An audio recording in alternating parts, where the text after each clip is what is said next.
জয়গুরু দাদা ও মায়েরা, আজকে আপনাদের বলবো শ্রী শ্রী ঠাকুর কি বলেছিলেন, বসবাসের বাড়ি কেমন হওয়া দরকার। শ্রী শ্রী ঠাকুর বলেছিলেন প্রত্যেকটা বাড়িতে থাকবে তার বাহির বাড়ি, একটা ছোট লাইব্রেরি, ল্যাবরেটরি, একটা কামারশালা ও কাঠের কাজের ঘর, অর্থাৎ ছোটোখাটো একটা ওয়ার্কশপ, কারখানার মতন। সেখানে একটা লেদ, একটা বোরিং মেশিন, একটা ড্রিল, হাতুড়ি, বাটাল, এরকম কয়েকটা জিনিস থাকলেই হবে।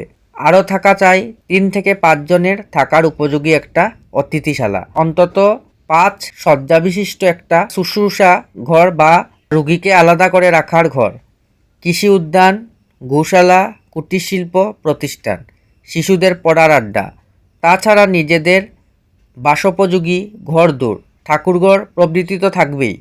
নিজেদের থাকার ঘরের সঙ্গে অন্তত নিত্যজন আত্মীয় থাকবার মতো স্থান রাখা লাগে।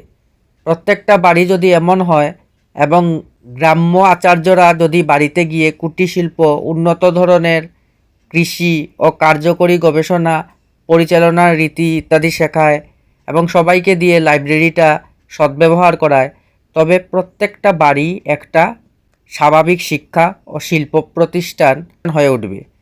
তাছাড়া আশ্রমের মধ্যে যেসব ব্যবস্থা রাখার কথা বলেছি সেগুলিও যদি থাকে তাহলে অটোমেটিক্যালি আপনা থেকে একটা ইউনিভার্সিটি গড়ে উঠবে।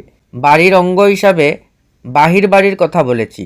কর্তা ব্যক্তি সেখানে বসলেন, পাশে লাইব্রেরি ঘরটা থাকলো, তিনি নিজে পড়াশোনা, আলাপ আলোচনা, চর্চা করলেন সকলকে নিয়ে।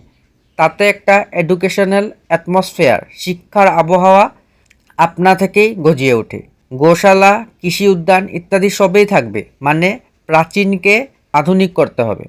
প্রত্যেকটা বাড়িতে এমন হলে মানুষের সব রকম সহজাত সংস্কার পোষণ পেয়ে বিকশিত হয়ে উঠবে। মানুষগুলি যদি চৌখস ও করিতকর্মা না হয়ে ওঠে, নিজ নিজ বৈশিষ্ট্যের উপর দাঁড়িয়ে ইষ্টনিষ্ঠাকে মেরুদণ্ড করে পারস্পরিক সহযোগিতা নিয়ে, তবে ধর্মের প্রকৃত তাৎপর্য রূপায়িত হয়ে বোধগম্য হয়ে উঠবে না লোকের কাছে। এটি শ্রী শ্রী ঠাকুরের আলোচনা প্রসঙ্গে 13/23 তারিখ 7 মাস 1948 থেকে সংগ্রহ করা হয়েছে।